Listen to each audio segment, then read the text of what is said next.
is a great looking 1972 Buick Skylark 2-door hardtop with GS trim. It's got the GS emblems on the grill, the trunk lid, and it does have the GS hood.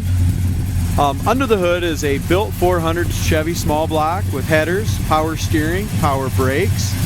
Chrome valve covers and air breather really set this engine compartment off.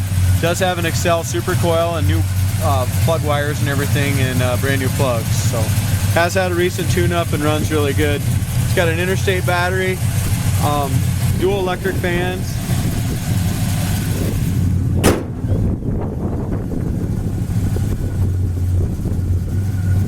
Hood lines up really nice across the top of the fender.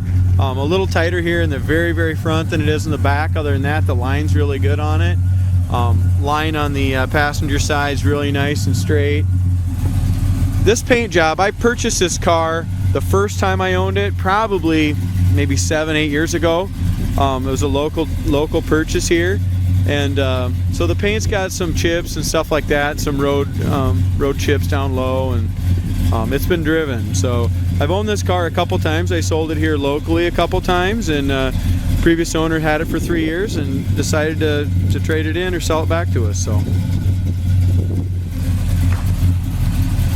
as we look at the front bumper, the bumper is original condition.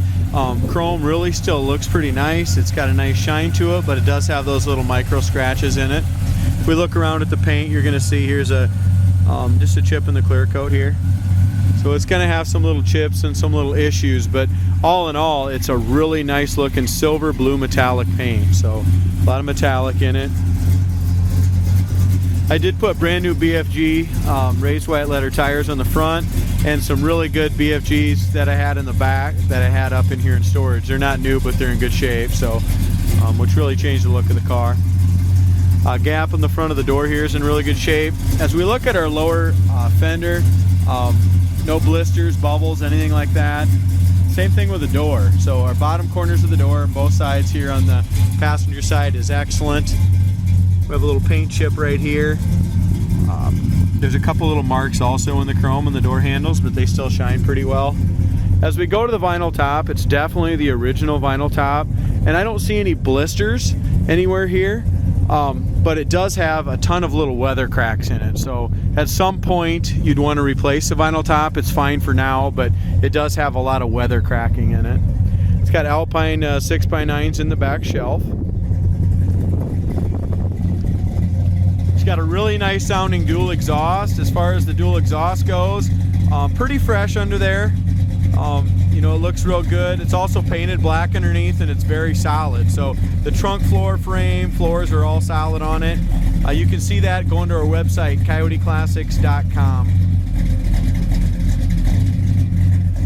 If we look up and down the sides, very nice straight car.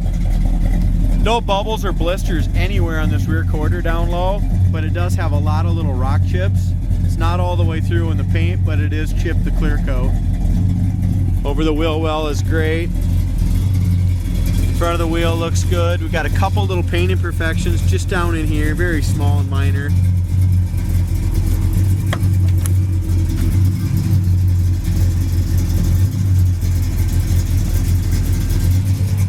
We open up the door.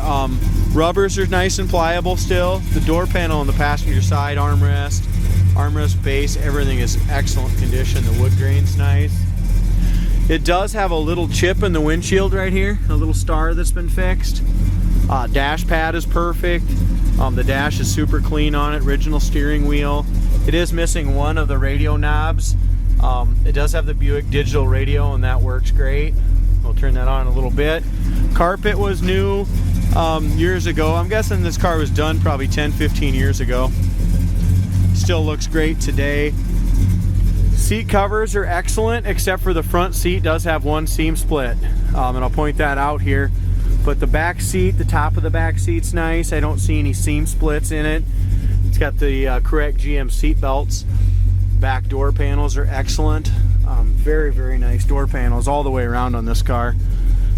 We are missing, actually both of the lights work back here, but both lens covers are damaged. So the back sail panel and the headliner's in great shape as well. Visors are nice.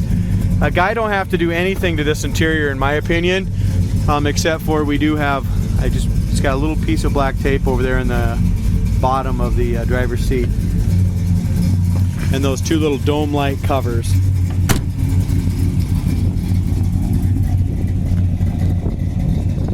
Inside the trunk we have the spare and the original spare cover and everything. As far as our bumper goes, the back bumper, we polished it up really nice. It's got a great shine, but it's not perfect. But very, very clean.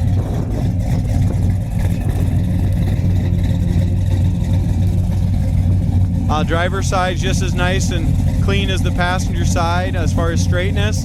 It does have a chip and a scratch here. So it's got one scratch right here, and that is in front of the rear quarter panel. Other than that, down below the quarter and in front is excellent. Rear quarter panel back here is great. You can see it's just same thing, just little rock chips in the clear coat, not all the way through the paint.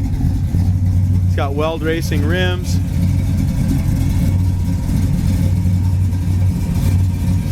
Door gap looks good.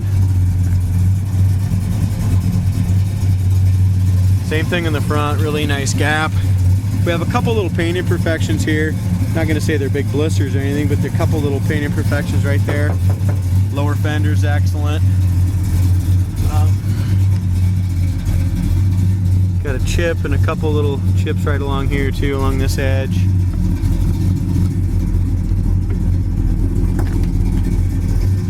One other thing we didn't talk about is on the other side, the roof rail rubber is still nice and soft, but it, you know, you can just tell that it's not brand new. It's got some marks and stuff in it, but it's still very pliable. Here's a good look at our passenger side rear door panel. That's in excellent shape as well. Ashtrays, handles, all that's nice. This rubber here's getting a little hard, but it still seals up fine. Our paint and the door jambs all looks good. So when he did the paint job, they did all the jambs just as nice as they did the rest of it. This rubber, the door rubber here, like I said, it's still soft, but it's original. So this here in this corner is ripped, so that should be replaced. Wood grain on the door panel is like brand new. Armrest has a tiny little slit right here where you put your fingers. Other than that, the base is nice, armrest is good. The window rubbers here on the driver's side all look original, guys, but they're still in very good shape.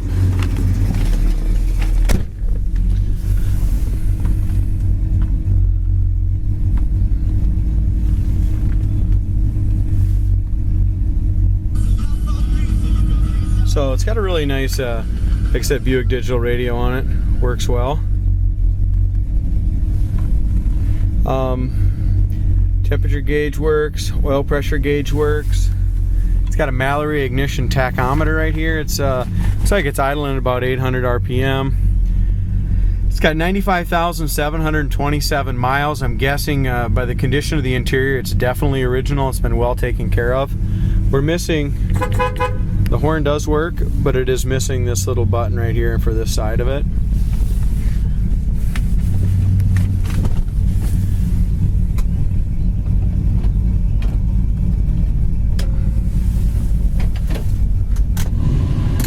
Wipers and heater both work, radio works.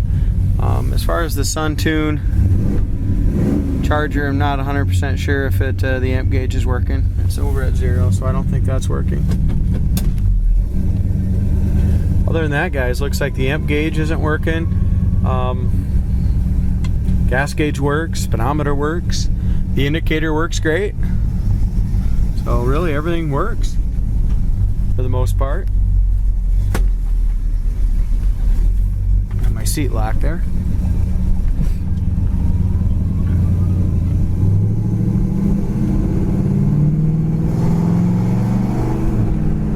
This car sounds great. Like I said, it's got a Flowmaster dual exhaust system on it. I forgot to mention that earlier. I was under it the other day taking the pictures, and pretty sure it said it was a Flowmaster exhaust.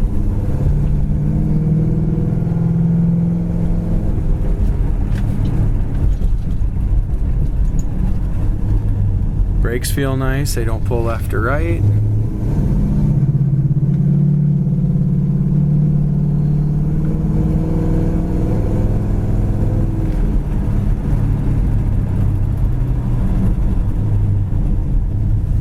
Speedometer works well.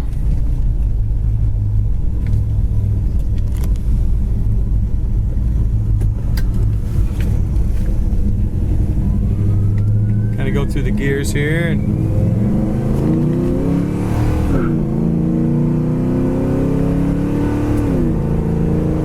first, second, third.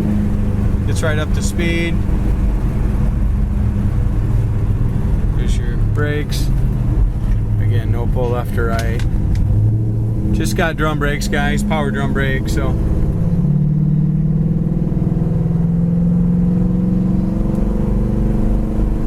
Really nice running, driving car.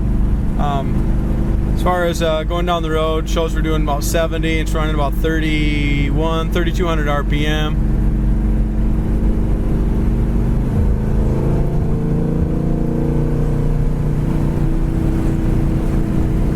Front end is excellent. Steering is super nice and tight on it. Seems to go down the road really well. Does not need an alignment.